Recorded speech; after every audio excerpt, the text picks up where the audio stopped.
দেখো রাতে আমাদের ডিনার নিয়ে চলে এসেছি। আর আজকে রাতে রান্না করেছি ঘুগনি। যে ঘুগনি দিয়ে দিই এক এক করে।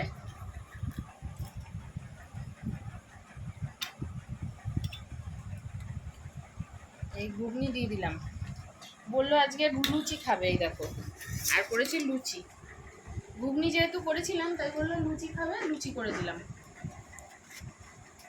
আটার লুচি। আটার লুচি খাওয়াই ভালো, ময়দা খাওয়া ভালো না, তাই না বলো? ময়দায় ক্ষতি করে।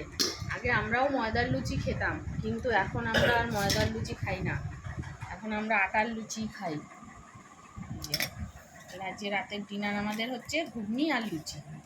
আর সাথে আছে আম। আমটা এখন ছুলবো, আম তো থাকবেই, এখন আমের সিজন চলছে, আম তো খেতেই হবে। লুচি দিয়ে দিই। এই লুচি দিয়ে দিলাম। চামিচ এনেছিস? এই যে লুচি নাও, খেয়ে দেখো তো কেমন হয়েছে। খেয়ে বলো কেমন হয়েছে। বাবা জামা পায়নি, কেমন হয়েছে জোরে বলো, শুনতে পাচ্ছি না। খুব ভালো হয়েছে। অনেকদিন বাদে করলাম ঘুগনিটা করা হয় না, অনেকদিন বাদে করলাম। তো চলো টাটা, আমরা খেয়ে নিই। টাটা।